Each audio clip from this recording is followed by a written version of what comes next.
I'm Greg. This is Tuesday morning, lab group 3B.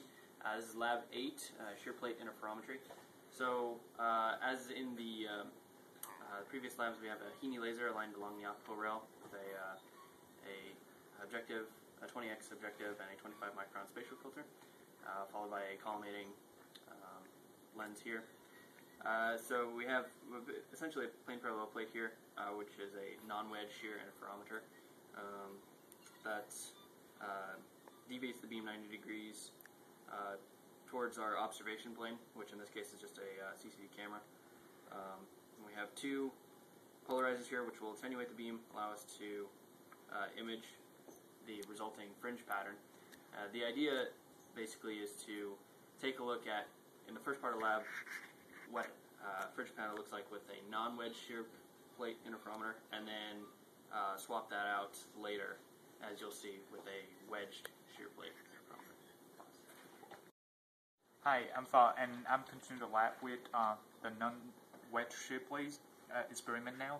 So here, the lens were at the configurations where the flat side is faced to the infinite conjugate. Basically, it means you're going to see a lot of spherical aberrations.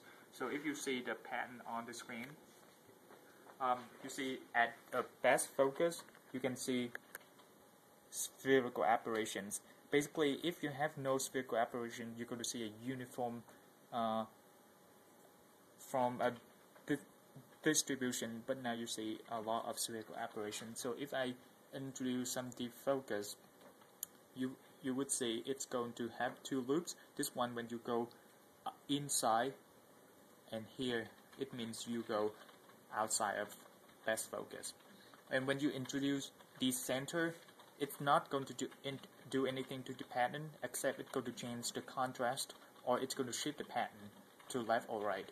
And it's going to be the same way when you introduce tilts as well. So tilt decenter doesn't do anything. Defocus, we change the pattern to loop to just add more defocused. You're going to get straight line if you go further from the best focus. And now I'm going to talk about when we face the curved side to the infinite the curved side face to infinite conjugate. What you're going to see is the really good pattern. It's supposed to be uniform, but only two fringes can be observed, so it's decent. If I introduce defocus, a lot of defocus far away, outside of focus, you're going to see it's going to be straight line, and when I go inside focus, you're going to see a pattern look like a eye patterns. The reason, and here, if you look at carefully at focus, it looks like curve. This probably because of a descent this is off-axis, so probably it comes from coma or something.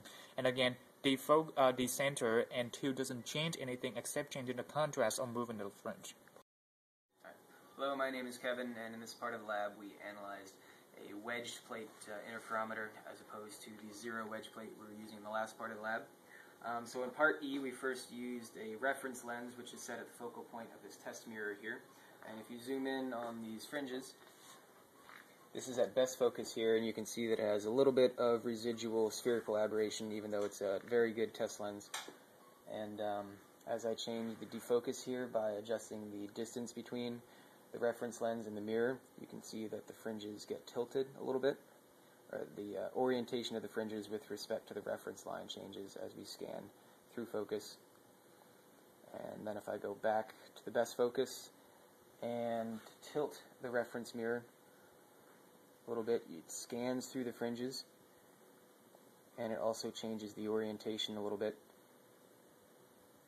This here is changing the tilt with, it's just parallel to the shear axis, and then if I change it perpendicular to the shear axis, independently of the other tilt,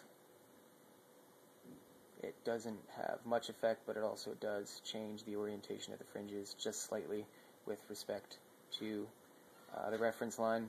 And then if I introduce defocus at the same time that there's tilt, I can actually move the fringes back to the original orientation. Pause. So in the very last part of the lab, we replaced the reference lens with a plano-convex test lens. And as you can see at best focus here, there's significantly more spherical aberration, which is what we were expecting to find.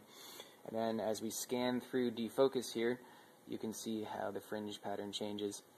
And also we decentered the lens both along the X and the Y directions, and that did not change the shear distance, and it didn't really have much effect except scanning through the fringes, the fringe pattern.